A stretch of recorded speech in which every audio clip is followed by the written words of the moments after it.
Hi guys, this is Todd from California. Thanks for taking my call, and first time caller, big fan of the show. Anyways, I was calling just to say I've got an idea for a possible future show. You could always do something like supergroups, and then the other thought was to possibly do maybe hometown bands from where you guys are from. I do appreciate your show. I love your portion at the end where you're doing the flashbacks. Keep it going. All right, thank you much. Bye-bye.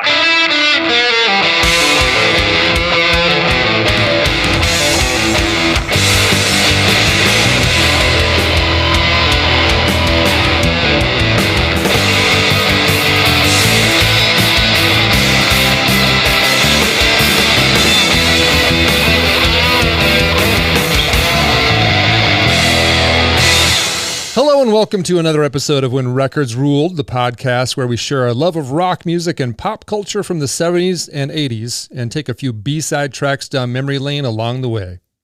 So grab those liner notes and use your new clapper to turn on the hi-fi stereo. Clap on, clap off. Because it's time to hit the play button. I'm your host, David Norris, and joining me on this flashback musical road trip are my good friends Brian Strom and Lance Schwartz. How are you guys doing?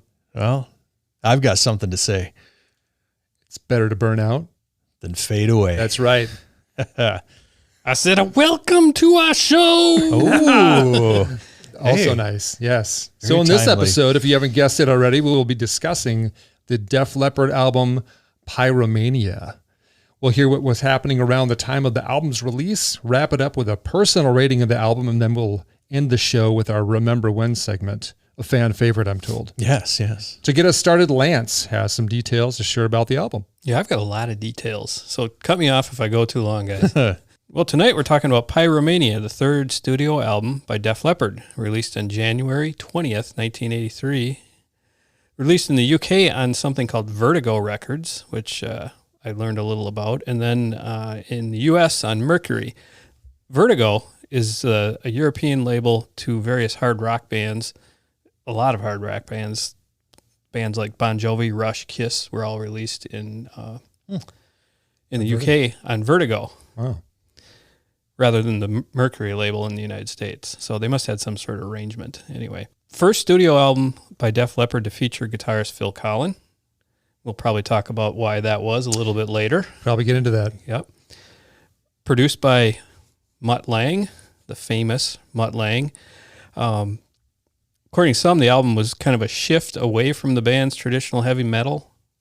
I think we should talk about that too, maybe. Yeah, a little I'll later. agree. Yeah. But extremely successful for sure.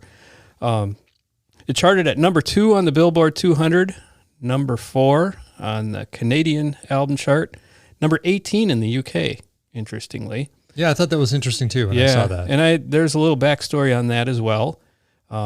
But sold over. Was it Michael Jackson that kept him out of the number one spot? That's a good question. It was. Okay. Yep. I was going to say 83. Yeah. You're going up Probably against dominated that. everything. Yeah. For forever. Was that Off the Wall or Thriller? No, It's Thriller. Thriller. Yeah. Yeah, that makes sense. Yeah. Isn't it the best-selling album of all time?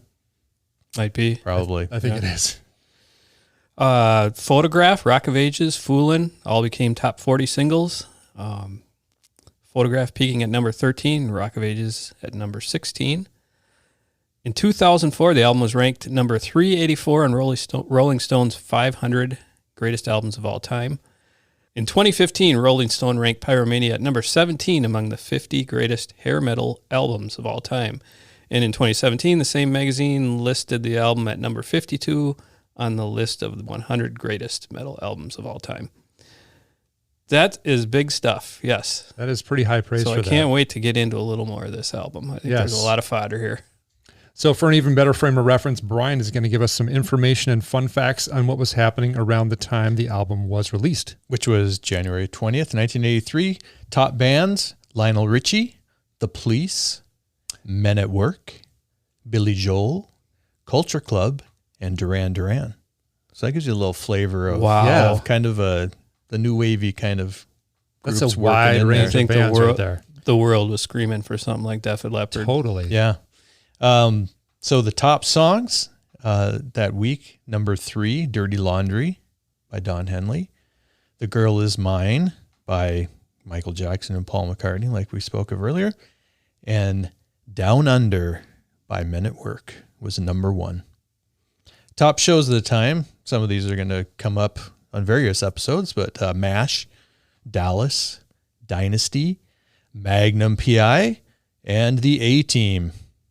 Dave would like that, right? I loved the A-Team. After a while, you knew the formula Yeah. for every episode. Yeah. But man, it was a cool show. Yeah. That was fun. I like the Magnum PI too. Yeah, I did Magnum too. PI was one of my favorites. Yeah. I remember when that went in reruns on the afternoons Yep.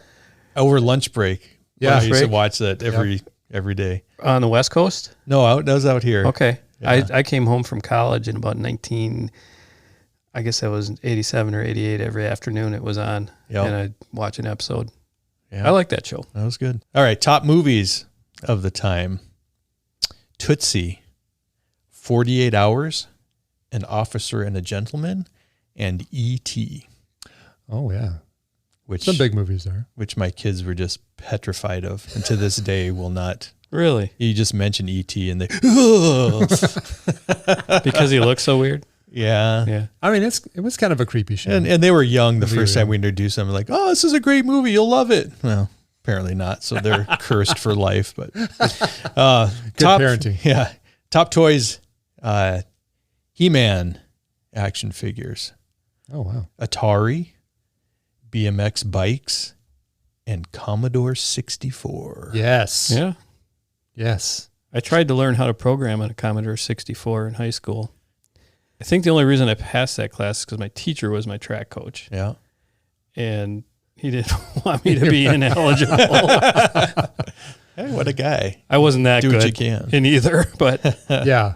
I'm surprised you had a class on that early though, on like programming. Yeah. Yeah. We had Commodore 64 128 at home around that time that a friend of mine and I did some programming on. Wrote like 4,000 lines of code that ran kind of a text-based game. Fun. Still have it. Can boot it up. really, Runs for about 8 minutes and then it gets out of code, runs out of code. that's pretty cool. Yeah. All right, guys. Hey, you smell smoke? Ooh, You know where there's smoke, there's fire. there is. So that must mean it's time we dive into Def Leppard's Pyromania. Pyromania.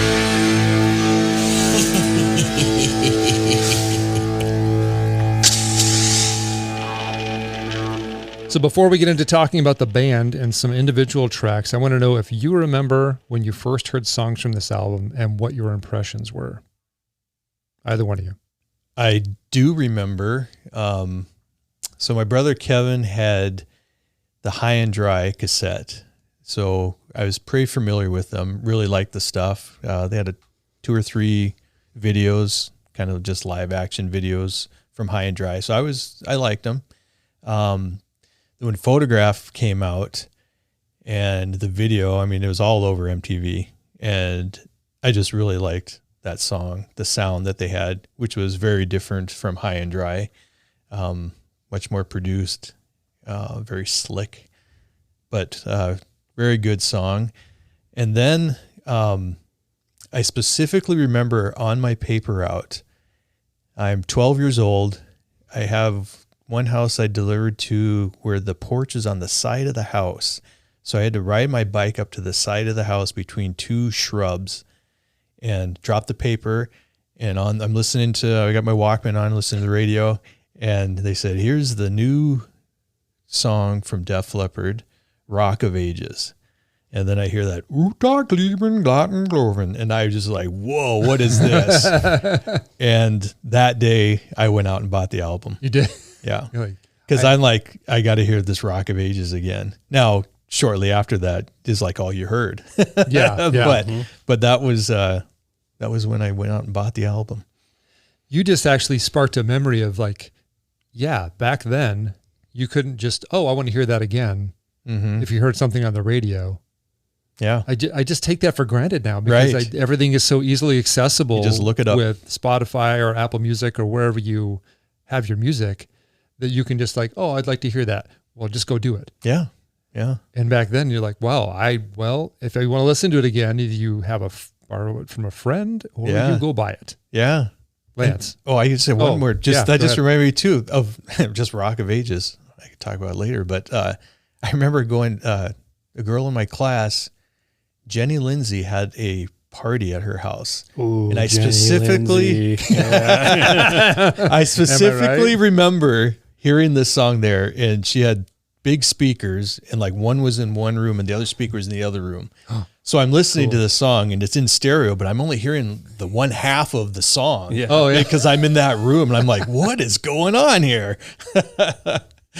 Well, that Hearing just the all guitar, all one flashback. guitar. Yeah. Yeah. How about you, Lance? I don't have a specific memory of hearing this album first because I like Brian. I like Brian. I like Brian too. I like Thanks, Brian. guys. Hey, Brian. Thanks. Just as Brian, I had a friend, neighbor had On Through the Night on cassette. I remember listening to that at his house and sitting around saying, these guys are like 15 years old or something like that. Mm-hmm. I remember after that, High and Dry came out. And about that same time, I think MTV started really pushing Bringing on the Heartbreak. Mm-hmm. Yep. And we're like, oh, this is great. And I don't know if it rolled into Switch 625 too or not. I don't think the video did, but yeah. But we played that album a lot. And then I guess I was probably a high school sophomore or junior when Pyromania came out. And it was kind of the soundtrack of our junior and senior year, because Back in Black had already been out a couple years. That was the first few years, even though it still was part of the soundtrack playlist. But I remember Photograph and that, you know how at the beginning the guitar, it sounds like they're turning the amp on or something. I don't know what that is. We thought, wow, that's really cool.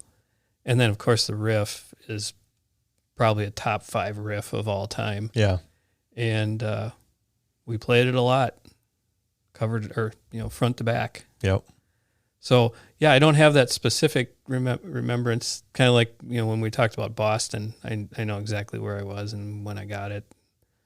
This may be that kind of album for you, Brian. Yeah. Like Yeah. this is. I can remember they were my first favorite band.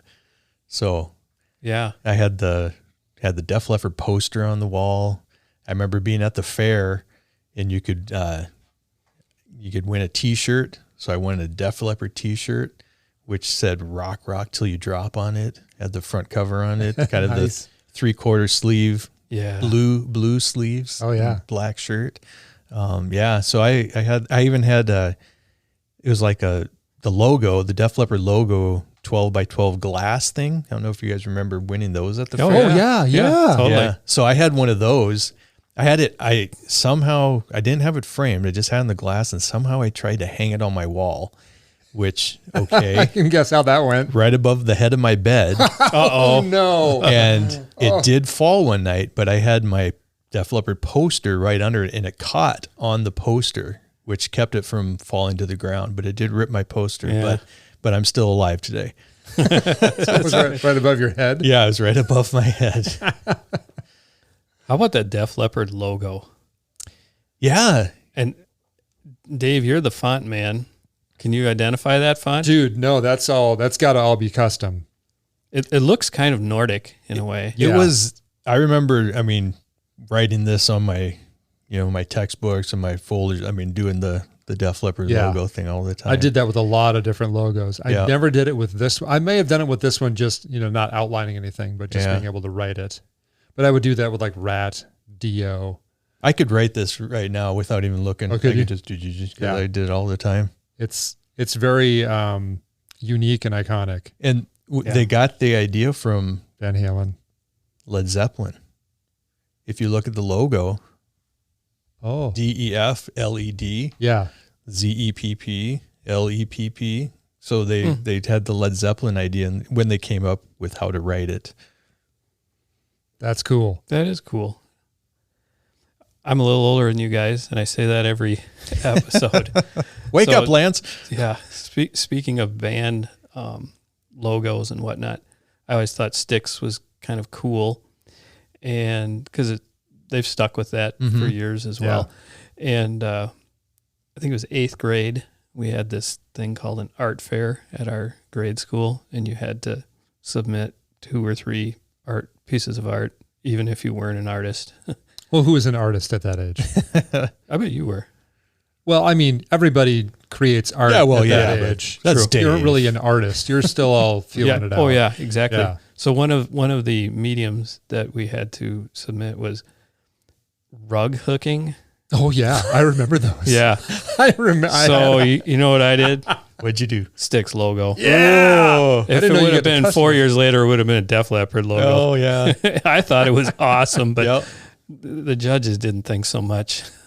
You, I mean, so you're just triggering memories now. yeah. I had a class where we had to write, some art class, we had to write words of some sort in a certain way, but we could not do bands. And so, Boo. everyone's like, oh man. So I was like, I'm going to do Rock of Ages. And they're like, Rock of Ages? I'm like, like the hymn. Oh, yeah. okay. So I did Rock of Ages. It'll be a good segue later. Yes. The first time I can recall hearing these guys, I was at summer camp. And of course, around this time, there wasn't a lot of Walkmans just being distributed. So everybody had like a boom box they'd bring. So in the cabin, or somebody, if they had enough battery power, Like to bring it portable. 8 or 10 D batteries. Exactly.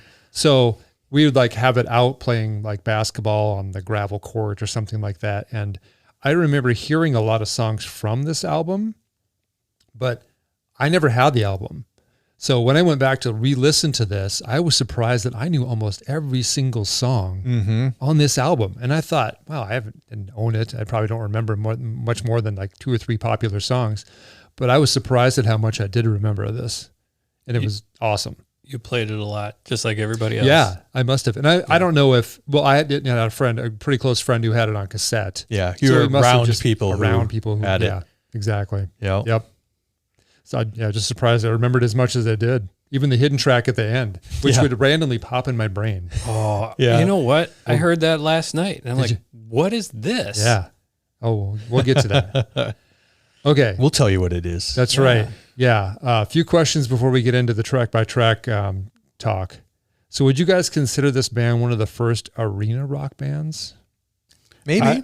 Because reading up on them, and hearing Joe Elliott talk about them now, it sounds like they were writing for big performances. I'm kind of surprised when I think of some big bands at the time, and the places that they were playing weren't that big. It may be 3,000 or 4,000. Yeah. So yeah, it may be. I mean, this was maybe kind of the start of the huge shows. Yeah. And whether they were writing specifically like, hey, we're just going to only play arenas. I don't know if that was the case, but I mean, this is the type of music that's like arena rock, right? Maybe. I'm going to say sort of, but I'm also going to reference like Styx and Journey and Foreigner, who came a little earlier. Yeah. And by then, actually that was towards the waning years of Styx's arena popularity. They obviously came back later. But I think this was around Kilroy time. Mm-hmm. Yeah. So, but what I would say is, I think they're probably one of the first, if not the first, hair metal band.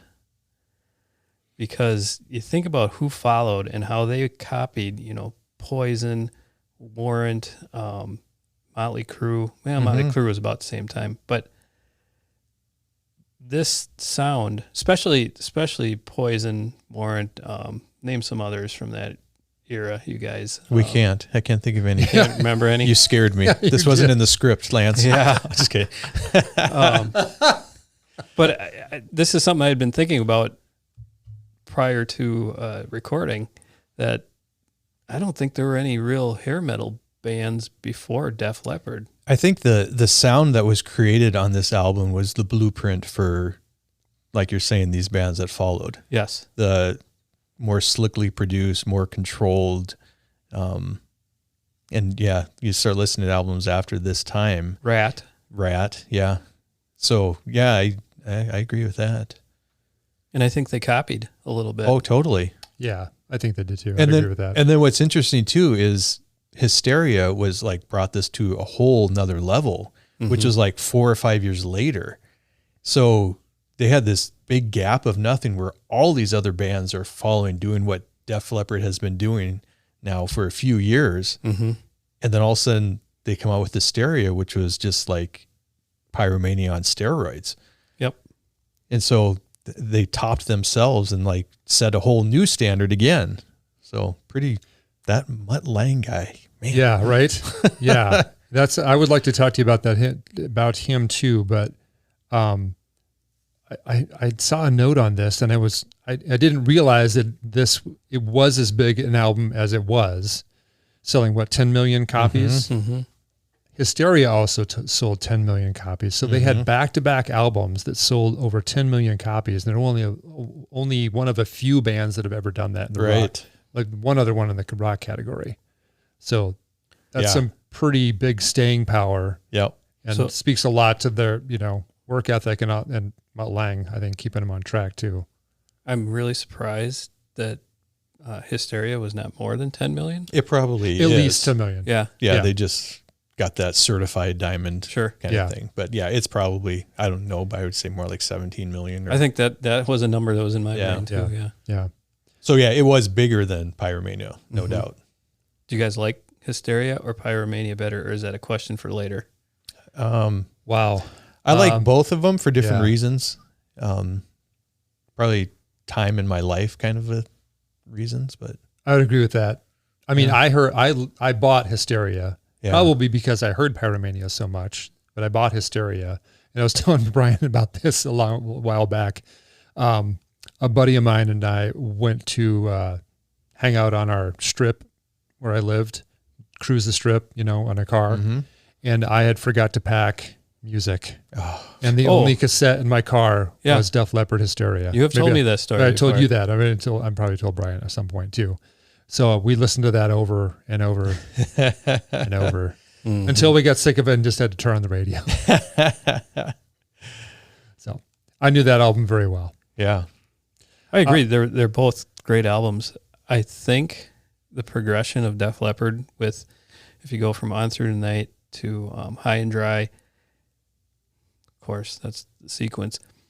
It sounds like demos early on, almost. Yeah. And then Mutt Lange, like you guys said, brought this to this unbelievably polished level. And it took him a year to record it. Yeah. So to the point where the record label was saying, come on. And even the band was like, do I really need to record this little part 100 times and you're going to find something better? Yeah. Exactly. How they stuck in that long was, I mean, I'm sure they were losing faith after a while. Joe Elliott was only playing cymbals because it was a drum machine. Oh, yeah. Sorry. And he had to redo cymbal takes. You mean Rick Allen? Rick Allen. That's what I thought. Gosh. It's okay. Rick Allen. Rick. Which is crazy that they programmed everything except for cymbals for percussion on there. Yeah. But that's the control. Yeah. I mean, you can get exactly like you want it. Everything's in time. We have complete control. But they were recording single strings at a time on the guitar. Yeah. I thought, how anal is that? Yeah. And then they'd move on to the next string and note to do notes progression. But that's probably why it took a year. Yeah. I mean, it's painstakingly meticulous. So that was one of my, go ahead. This might be a good time to talk about Pete Willis. Okay. Sure. Thinking, okay, this is taking forever. Original guitarist for the band was asked to leave during the recording because he was having a drinking issue problem with alcoholism. Yeah. He'd show up and he wasn't able to play. They got sick of it. And I'm guessing, just hypothesizing, maybe he had enough too. Yeah, maybe. Drove him to drink. Drove him to drink more. Yeah. And I think Joe Elliott said they were all drinking, but not to the point where it affected their recording performances. And he would roll in like the next day, still massively hungover from partying the night before. And I think they all just got sick of it. I listened to an interview where they talked about that process a little bit too, of getting rid of him. And the band met with their manager. They wanted a manager to fire him. And he said, you're all grown-ups. You do it. You do the dirty job. Yeah. Were they really grown-ups? Well, yeah, that's right. We They were were just all talking how they were adults. like 19, 20 years old. Yeah. I just thought, for me, as this being my first favorite band, where bands were typically putting out an album a year, to wait between this and Hysteria was just awful. Yeah. That was such a long time. It took them 3 years to record that one. It's amazing that they came out as big as they did after being gone for that long. You know, that's a really good point, because Yeah. a lot changes in music in 3 years. Right. And that's after all these other copycat metal bands, Right. Yeah. if you want to call it that, have had massive success. They had to kind of jump back in the mix and hope they still have that staying power. And Pyromania, I mean, guitar solos like crazy, which is what I just loved. I mean, I have a question about those. Okay, go Because, for instance, like on Van Halen, there's a lot of memorable solos, and I know how they go in my head. Mm-hmm. Is it like that for you? It's not. Yeah, no, I agree with you. Because there's a lot of solos, but they don't stick like glue, and I don't remember how they go unless, listening to the song, I kind of remember a little bit about it, but that they don't stand out from the song like I wonder. think solos maybe I wonder do. if part of it is two guitarists. They don't play the same thing. They're always playing different things, and so maybe that kind of muddies them up a little bit. It doesn't make them muddy, but it maybe pulls away from a distinct solo because there's more than one thing going on. Possibly. And they don't harmonize. I noticed that. You think of, bands that would harmonize on guitars. Boston. Yeah, they don't do any of that. Scorpions. There's none of that. It's probably very intentional. That could be, but yeah, I was just listening. I'm like, wow, that's interesting. And I know they would create some crazy chords. I heard a little bit of an interview with one of the engineers on the album, and he said he was pulled in sometimes to hammer on strings and hold strings because there just weren't enough fingers. I'm like, how many complicated chords? Wow. And they would never play a lot of the same chords. It was always just crazy amount of musicianship going on, I think. Yeah. With these. So interesting you should say that. I watched a couple of documentaries about the making of this album. Yeah. And when it came out, everybody said, no way they're going to be able to recreate this sound in concert. It's yeah. But guess They what? did. They did. And they blew the world away. Yeah. And that's so crazy. Yeah. I remember I heard them. Well, I'm not sure if you guys have seen them. You probably have. I have, Brian. yeah. Yeah. Have you seen them ever live? Yeah. You have. Okay. Twice. It sounds like a recording Yeah. live Yeah. because they're just so extremely tight. I don't know if they used a lot of backing tracks on anything, but I know their singing is super tight. They actually can sing Right. and create those choruses. I want to say with Hysteria, there probably was some backing tracks. I mean, that album is really layered, I think, compared to Pyromania. I think so. When we're talking about solos, I agree with you that most of them are indistinguishable, but good. There's one I think that's sort of memorable, and that's in Photograph. And if you go back and listen, you'll probably say, "Yep, I recognize that." If you pulled it out, but bringing Phil Collin in the middle of the process, I was reading or hearing that Mutt Lange basically said, "Go nuts on solos. We got everything else laid down." Right. So he had this. He said it was the greatest gig ever coming into an album and being able to play solos. So did that influence the way the album sounded and the variation in the guitars like you guys are talking about? I'm sure it did. Yeah, but just to kind of come full circle for those who don't know the story, when Pete Willis was fired, they brought in Phil Collin that same day, right? Or right, and it was like an immediate, quick. Yeah, and it was an immediate fit. And here's what's funny about that too, how they wrote this album and they must have decided right away that Steve Clark is doing 5 solos and Pete Willis is doing the other 5. And so when they kicked Pete Willis out, why didn't they just say, well, Steve, why don't you do these solos here and we'll search for a guitarist? Yeah. No, they just brought in another guitarist to do the other 5 solos. So he could solo. Yeah. He clearly could have done it. Yeah. I mean, he wrote a lot of those songs. So I wonder if they were thinking about, well, we need someone who knows this stuff and maybe should get in on the writing before they have to perform all this live. Yeah, maybe. I think But I don't that's really know. probably it. That, if this guy's going to be a full-time member of the band, he's going to have to step up and own some of this. Yeah. Not that you couldn't feature a single guitarist, but Well, as long as it took to record, Phil Collins probably could have had 6 months to learn whatever he needed to learn. Yeah. yeah. Yeah. I wonder how quickly they went on the road after. Yeah, I bet you it's quick. I mean, those days Well, the record label wanted them to sell they really records, wanted right? them. And They that's were- what. Severely in debt. I don't know if you read that. They were like Yeah. $700,000 in debt Yeah. I believe it. after spending Studio so much time for yeah. that. Where have we heard that before? Yeah, right. Well, they obviously had some trust that the end product was going to prove dividends Yeah. Yeah. for that. How do you guys feel about Mutt Lange's control as a producer? He was very successful. I mean, Yeah. I'm sure they were wondering all along, I mean, is this even worth it? Why are we doing this? And they probably hated him for a lot of it. But when he handed in that final product, I mean, how could you not be happy?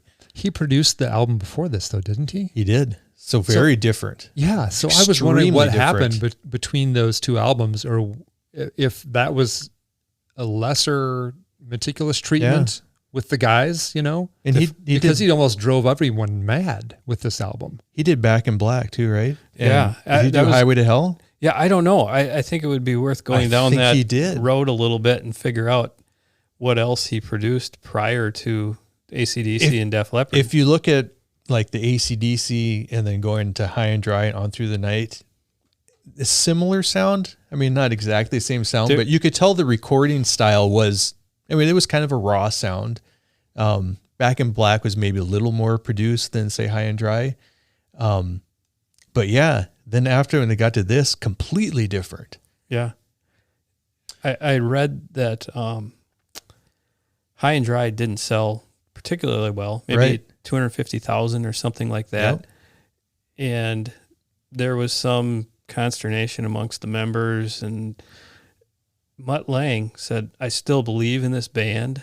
And I think he had this formula in his mind that was going to work. And that's probably why it took forever, that he needed to have them reproduce that formula, and it certainly paid dividends. Did he do Hysteria as well? Yes, he did. He did. Yeah. Yeah. So here's around that time, starting with Back in Black in 80. And they did 404 in 81. Yeah, High and huge. Dry in 81. For Those About to Rock, We Salute You by AC/DC Oh. in 81. Yeah. And then Pyromania in 83. And then he had Cars, Heartbeat City in 84, Def Leppard, Hysteria Very in different. 87. And then he did Adrenalize down there. So he did a bunch more after that. But yeah, this is the album. I always hear stories about this crazy producer driving everyone nuts with how meticulous he was and how hard he was pushing everyone, including Joe Elliott, to the point of like just trashing his vocals almost. And him wondering if he could even sing now. Yeah, exactly. Because there's the famous like Behind the Rock, behind the rock, Behind the music. behind the music. Thank you. Yeah, rock bands behind the How music. much did you have to drink?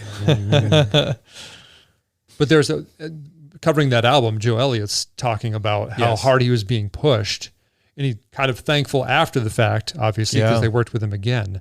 But man, how torturous it must have been. His self-esteem must have just been shot. Yeah. Oh, because the story is, and correct me if I'm wrong here, I mean, you probably have seen the same thing, where he talks about really having to go through, I don't know how many takes, 20, 30 takes on one song, takes a break, goes next door, hears David Coverdale from Whitesnake lay down 2 tracks in one take each, and it's just like, what am I even doing?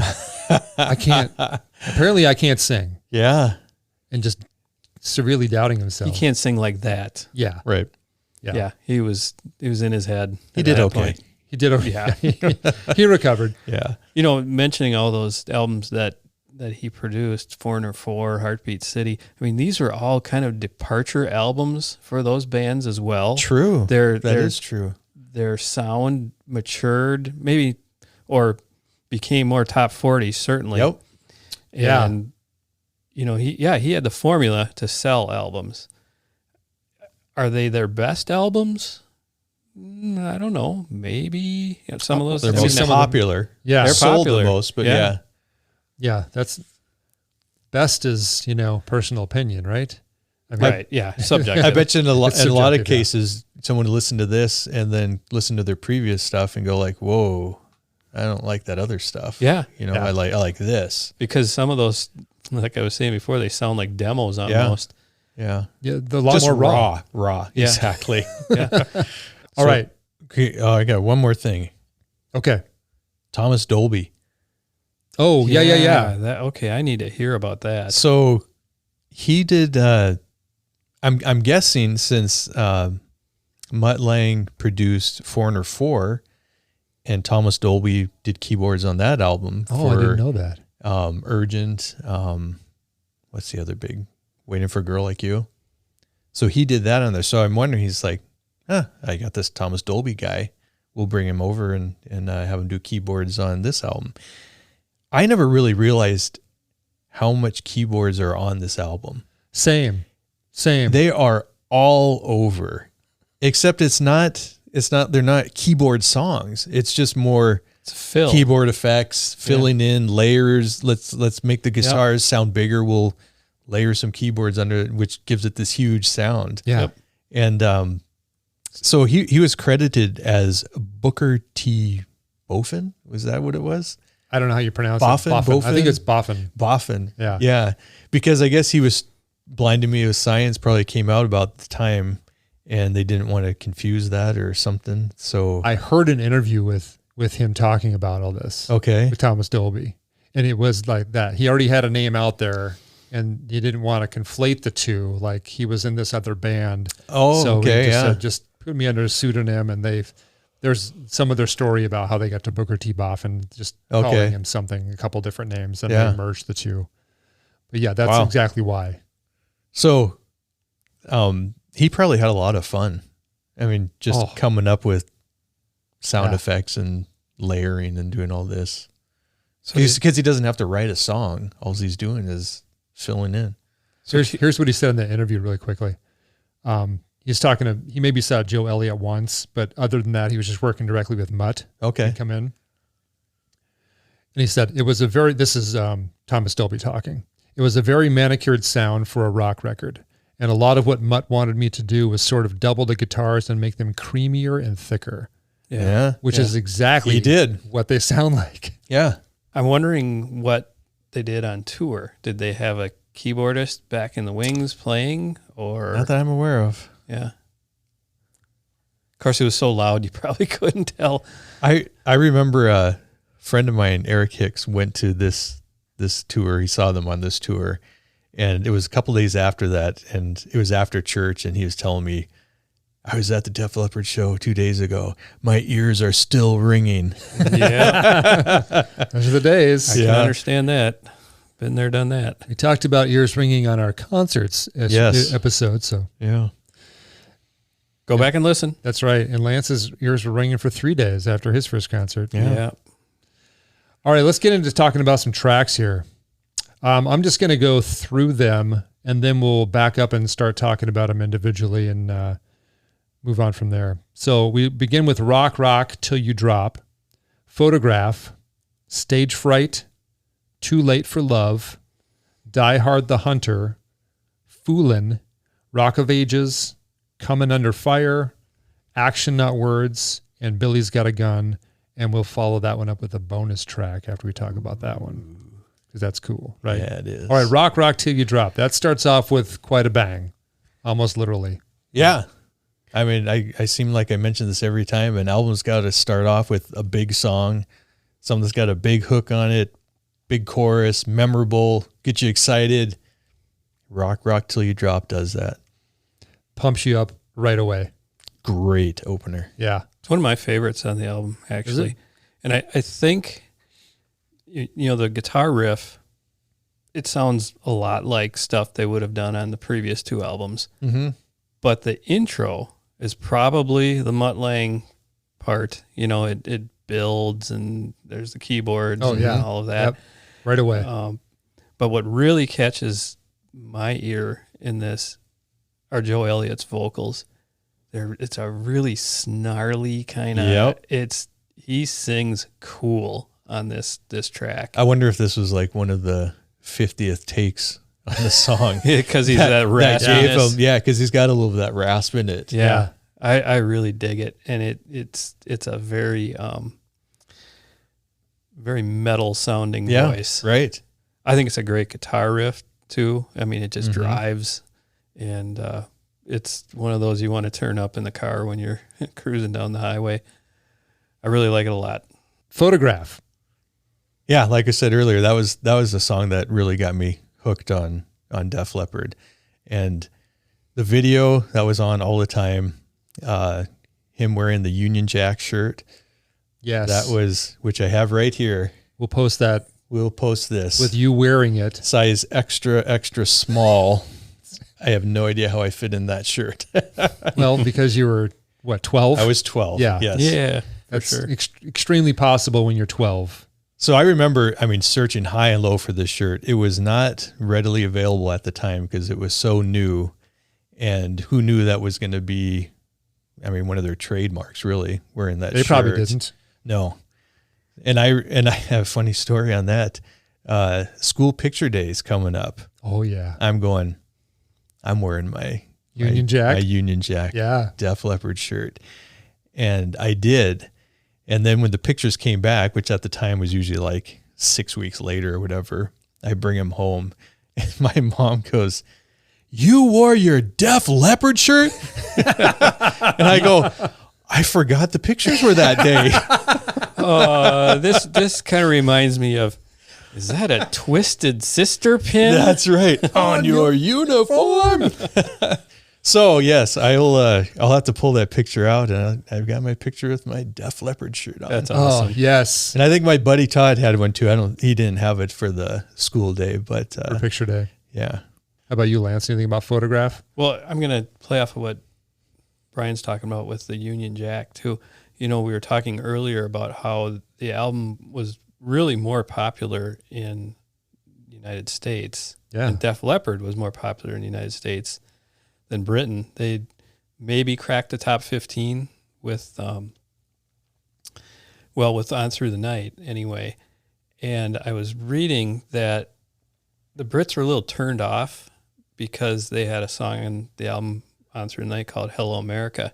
And they thought, you guys are just playing to American audiences. You're betrayed, Britain and whatnot. Yet when Pyromania comes out, and still to this day, Union Jack's all over the place. So Right. they said, you know what? We're still Brits. And, Yeah. maybe our home country doesn't like us as well as America does, but we're going to still represent our country. I thought that was pretty cool. Yeah. So, but Photograph, probably, a top 5 iconic, if you want to call it metal or metal pop song of all time. And that bridge, it just builds. And even though they're not real drums, the double bass kicks and the way it's an anthem. It's a rock anthem. Mm-hmm. And every time I hear it, I still get goosebumps. It's such a it's just a rock anthem. It's an iconic song. Yeah. Yeah.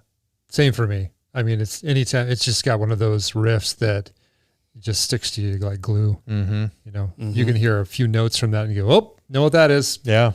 And then I turn it up. And I had no idea that these weren't real drums at the time.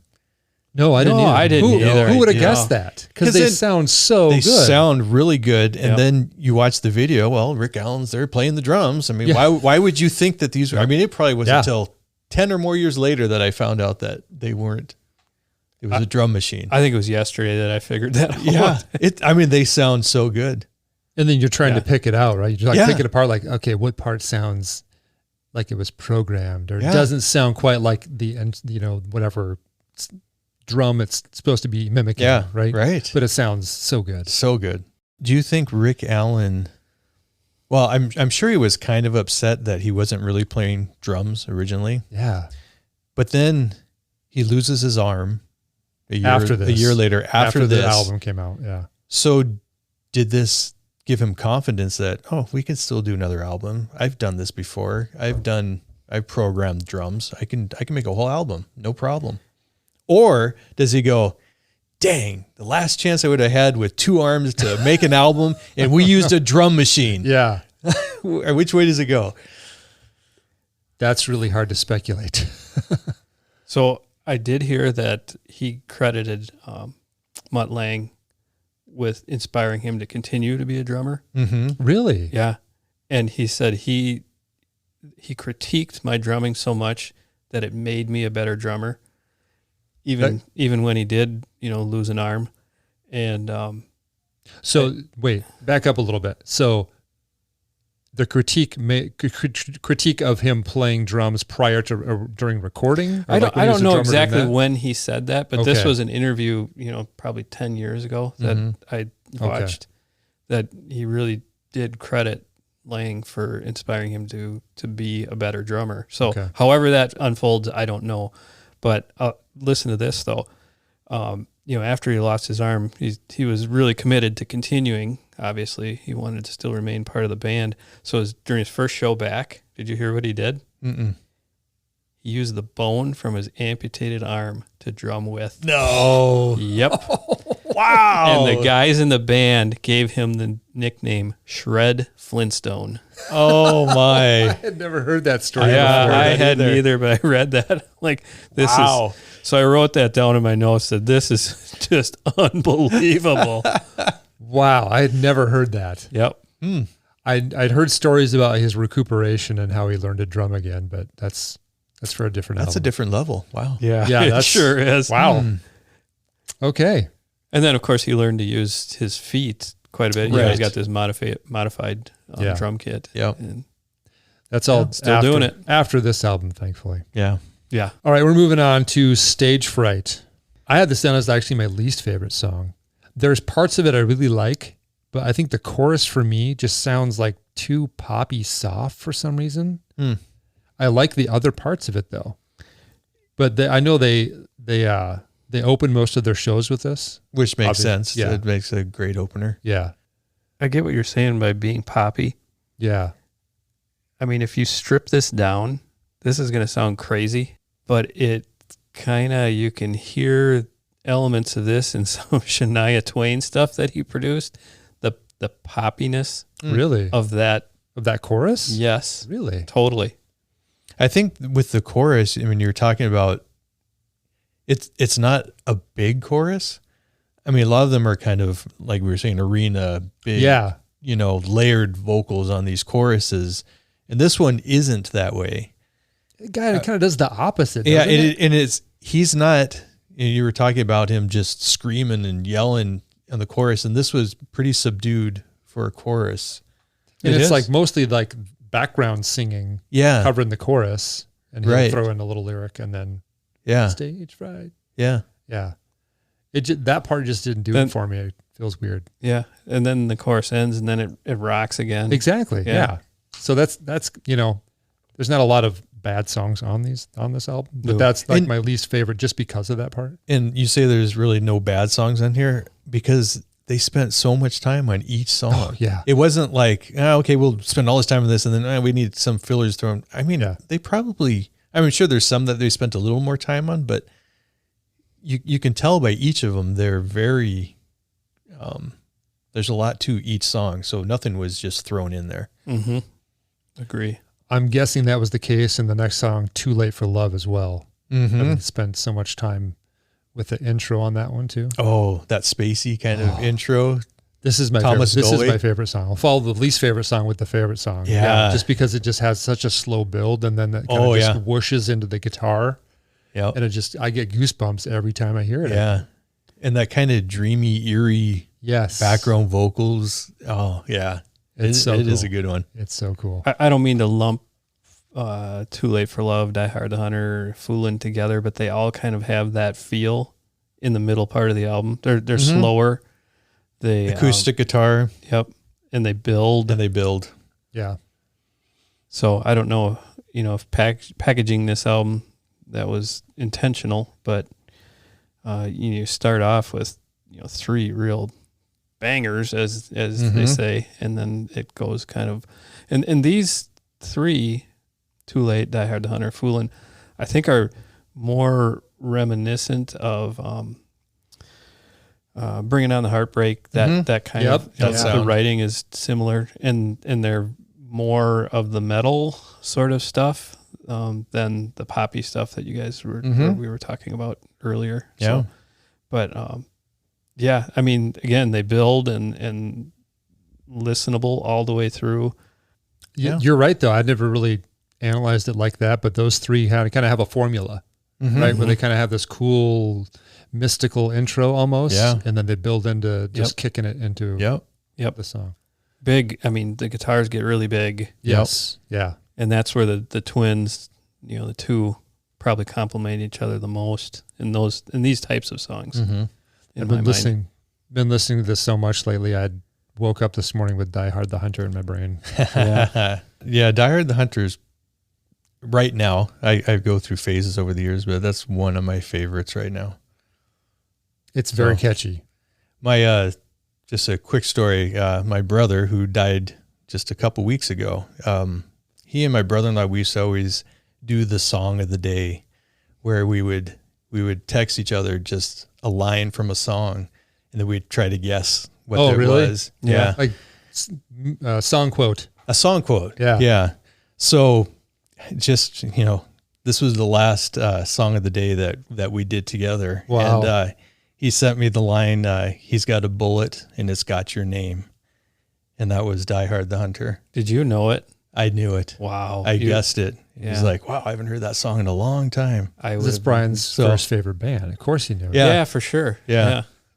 So, yeah, that was a close memory there. That's cool. Cool tradition. That is, yeah. We should start doing that with each other here. Yeah, it's pretty fun. I would probably not do well because I'm not a lyric guy. Movie quote, sure, but lyrics I'm not as good on. And this song, Vietnam War, people coming back from the war, having hard times. Around this time period, a lot of bands were kind of doing that. I mean, you had kind of war songs. I mean, Huey Lewis had, what's that song? Is it Walking on a Thin Line? Oh, it was. It's a good song. I think that was one of those. Bruce Springsteen, Born in the USA. Yeah. So a lot of these Vietnam kind of songs, people coming back, having a hard time adjusting and all that. Was this about the time that the country finally realized we ought to respect the Vietnam vets? Probably. Yeah. Because they really did not get the proper recognition they deserved coming back. Started to turn around that way. Yeah. Right.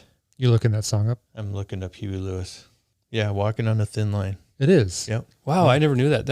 I learned something tonight. And they actually had a video for that. I don't think the song was ever released as a single, but they did have a video for that song. I got to go back and labeled as read freaks, some lyrics. Loose on the streets of the city. Oh, yeah. Exactly. Huh.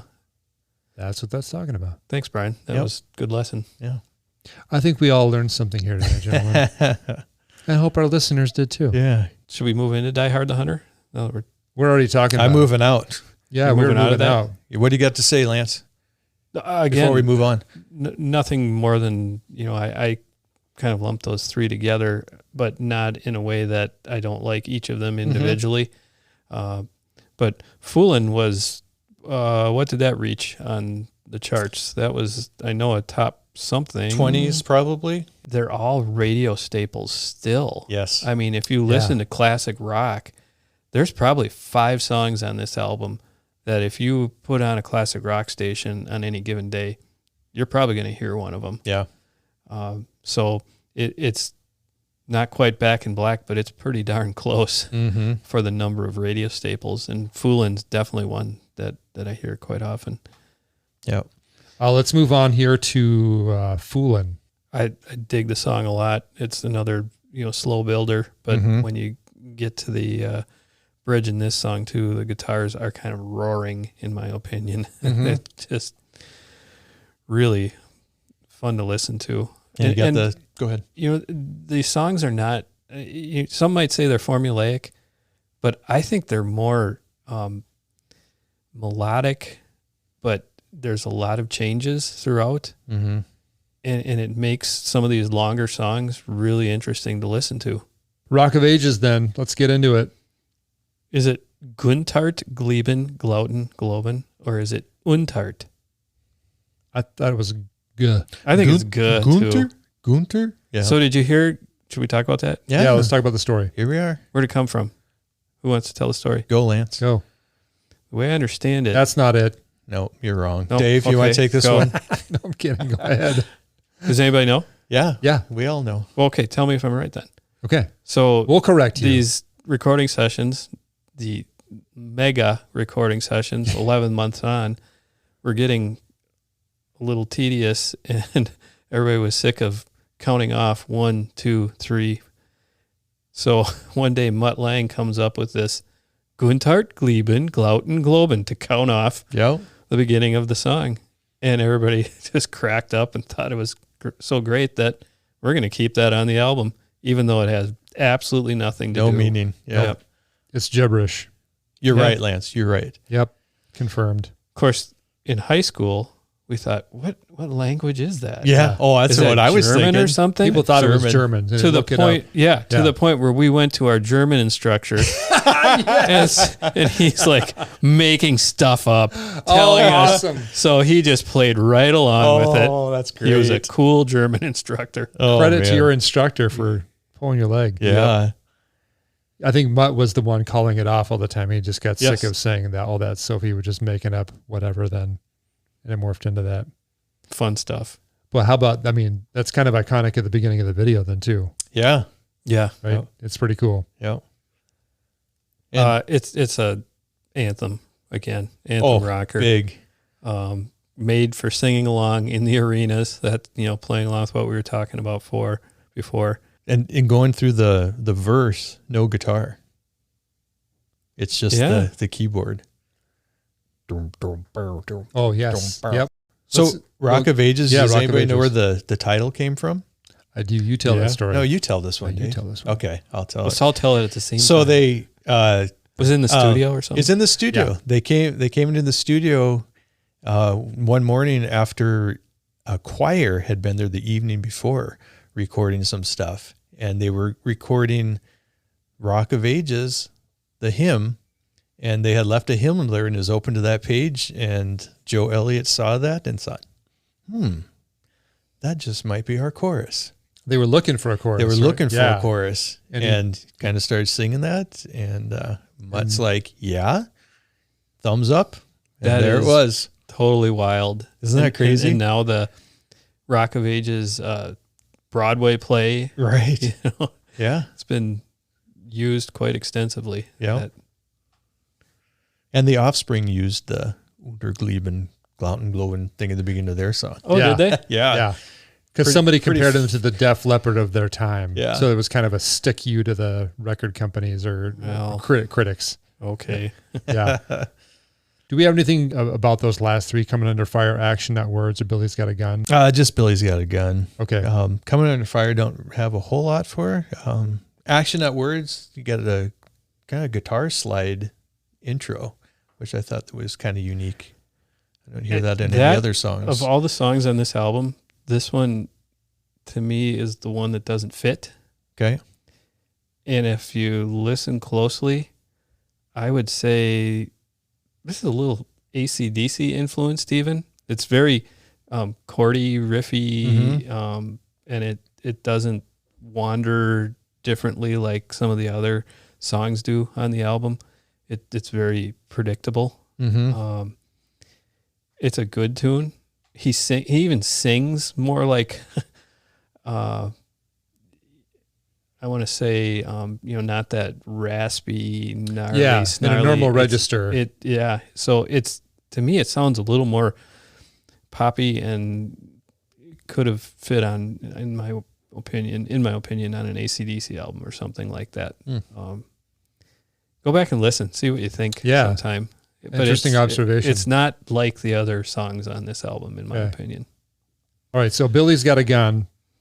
There's a bonus track. And I was trying to figure out how long after that song ended before we got to the bonus track.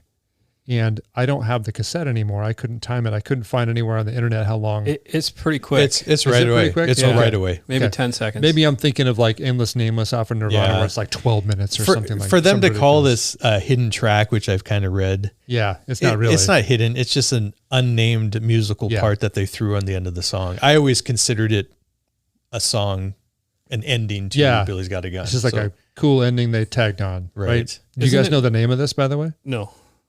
It has a name. Depending on which band member, I guess, hit me. You talk to. It's either, where is it? The March of the Dreaded Zoltrons or the March of the Wooden Zombies. I think the Dreaded Zoltrons fits pretty well. it's a very... the Wooden Zombies doesn't, because wood doesn't even do it. So this is the sound of Rick Allen putting random numbers in a Linn drum machine that he programmed, and then later... added by the band and Mutt Lange. They were just all programming stuff and came up with this cool outro, basically. It sounded like a synthesizer was involved to me. That kind of sound. Yeah. And that may be the additional stuff that they programmed in later. And it just keeps repeating itself. Just repeat. Yeah. I remember that they also did this on High and Dry. Catchy, by the way. Yeah. On High and Dry, they had a song, the last song of the album, called No, No, No. And if you had the record, it just goes, no, no, no, no, for like ever. I mean, like 50 times or so. You're right. But now when they had the cassette, it fades out.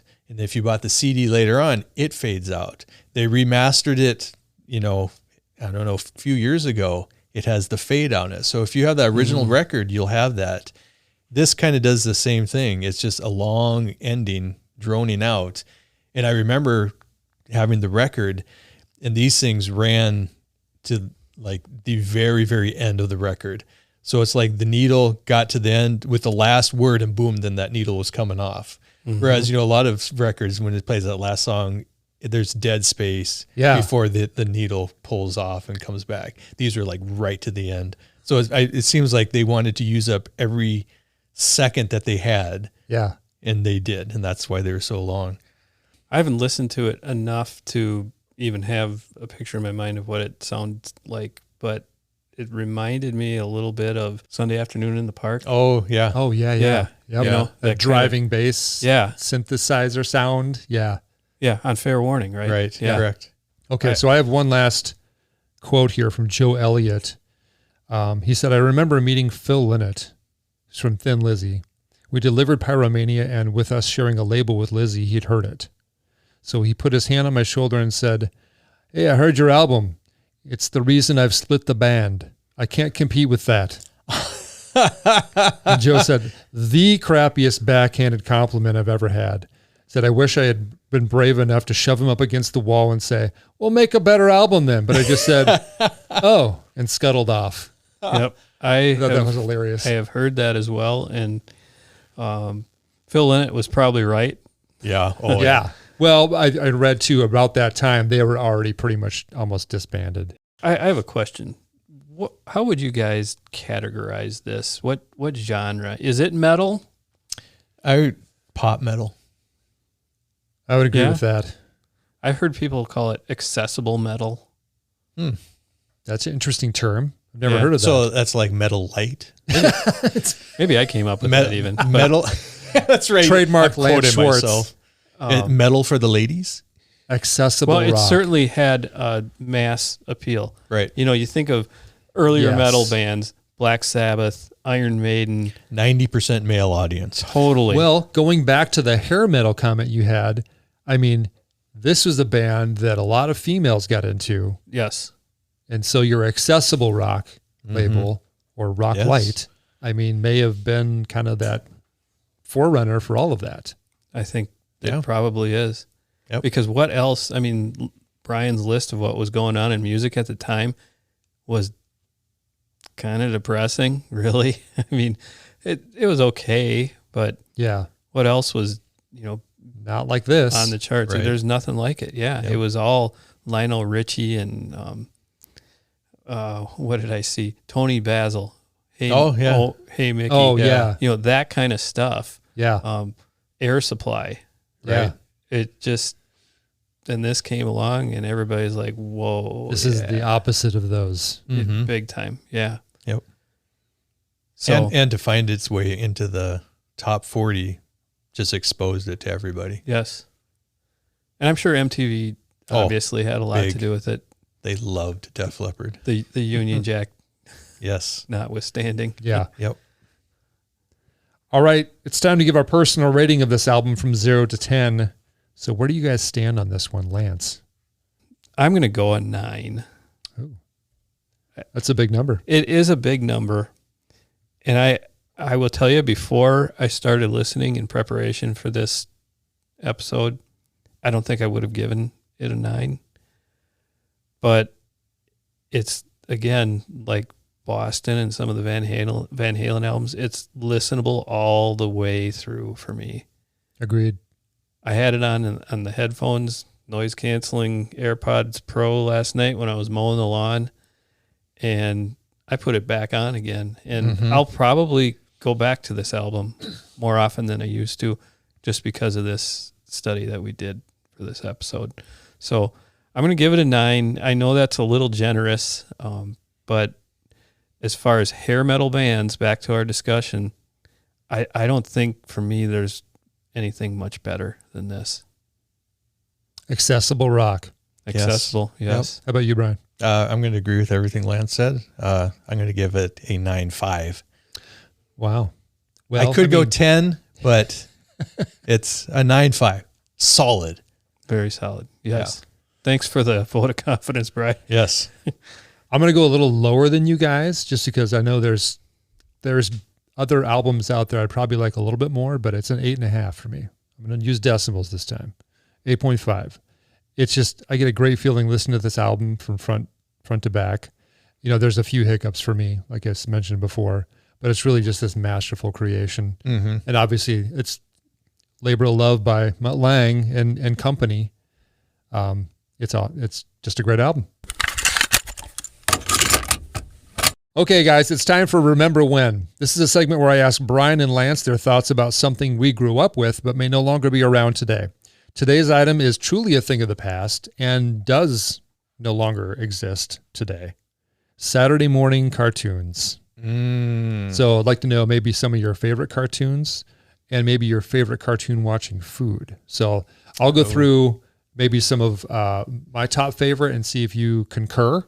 Okay. Super Friends. Super Friends, yes. That's what I was going to say. Bugs Bunny Roadrunner Hour. Yes. Scooby-Doo. Yes. And here's some other ones that are kind of a mix of maybe weren't on often, but I love them because I saw them infrequently and I just thought they were really cool. Like Herculoids, Space Ghost, Yeah. Pink Panther, Yeah. Fat Albert, Yes. Jetsons, Yes. Flintstones, Hong Kong Phooey, Number 1 super guy. yes, and Johnny Quest. Yeah. That's good Good. stuff. Yeah. And I would add to that, like the Laugh Olympics. Yes.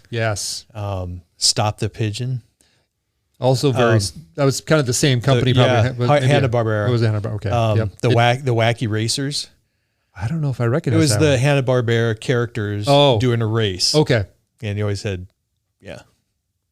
So those are some. Lance is my looking frame. some more up. Yeah, Scooby-Doo. Did you say Scooby-Doo? I said Scooby-Doo. Yeah. Grape Ape. Grape Ape. Yeah. Yes. Yeah. That He was, would have been in the Laugh Olympics. He would have been one of the. was one of the dudes. Yeah. Okay. Earlier on, the Archies. The Archie, I think it was called the Archies, right? Yeah. And Josie and the Pussycats. Yep. Those were big for me as a kid. This wasn't a Saturday morning cartoon, but the Saturday morning show, Land of the Lost. Land of the Lost. Yes. Flea Stacks. I kind of want to watch some of the show because I'm like, oh, dinosaurs. Yeah. But then they get into the Slee Stacks and going, That scared me. Yeah. I was always afraid when they ran into them. And Yeah. that was just a weird show. Yeah. It was very weird. Did you mention Popeye? Popeye, yeah. Oh, Yeah. Yeah. I watched Popeye quite a bit as a kid. Big fan. Any favorite cartoon watching food? It was always cereal. I was sitting in front of the TV with a bowl of cereal. Yep. I would get up at 5:36 in the morning because, I remember Land of the Lost started at 6, so I had to be up for that one. Yeah, I do remember that starting really early. Yep. If you wanted to catch that one. Yep. Occasionally, So for our lunches, we would have like ding dongs or Twinkies, and my mom would put them on top of our fridge. And occasionally we would just dip into that, even though we weren't supposed to, for a little breakfast snack. Yeah. Maybe 2, maybe 3 ding dongs. Yes. Very easy to do that. Yeah. A little too easy. I had cereal, but I don't recall my mom buying a lot of sugary cereal. So Kix, you remember Kix? Yeah. Yeah. And get this, buckwheats. Oh yes, I remember buckwheats. Yeah. I did not eat those. And not recognize that one. grape nuts. Oh no, we were all sugar cereal Yeah. every day of the week. See, I eat that stuff every day of the week now. Probably because I didn't have it. You do? Oh. Oh, man. Yeah. Yep. You're making up for lost time. I had friends who loved to spend the night at my house because in the morning they could have sugar cereal. Yeah. And they did not get that at home. And they would eat bowl after bowl after bowl. I probably would have been at your house a lot too. And your mom would go, Brian, why did you eat this whole box of cereal? I just bought this yesterday. Exactly. I did one time eat a whole box of Mr. T cereal. Oh. And my sister got up and she comes to the table. She grabs the box. It's empty. She slams it down and marches out of the room. I thought you were going to say she pounded you, Brian. She should have. I pity the fool. Who eats a whole box of my cereal? But I Oh, ate funny. the entire box. Wow.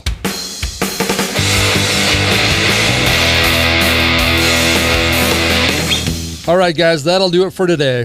In our next episode, we're road tripping back to the late 70s and talking about the debut album by The Cars. Ooh, Hey. that'll be good. Another Boston band. Yes, Number 3 for us. we're on a streak. Yes, we are. Yeah. If you missed our previous episode, we talked about the Australian rock band In Excess. From and their- Boston? No? Not from Boston. Oh, okay. That's why I said Australia. Oh, yeah, you're Yeah, right. yeah. They're popular in Boston. Boston, Australia, okay.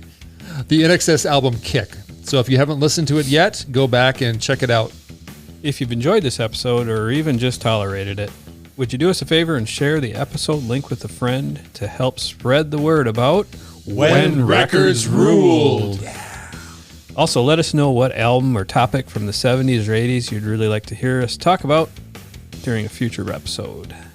And if you have a minute, like right now, leave us a 5-star review on the show or any other of the shows that you've listened to on your favorite podcast listening app. It would be very rock and roll of you to do so. Rock and roll! Rock on. Give us the good, the bad, the ugly. Most of us can take it. Not Lance. I can't. You can also follow us and leave comments on Instagram and Facebook at When Records Ruled, where you can see pictures of us and things having to do with this show and the bands we review and our Remember When segments. Check out our Spotify playlist where you can find all of the albums we've discussed on this podcast. And remember, we're not professional music critics. We're just 3 guys who like talking music. Thanks, Brian. Thanks, everyone, for listening. We'll see ya. Good night. Barely made it through that one.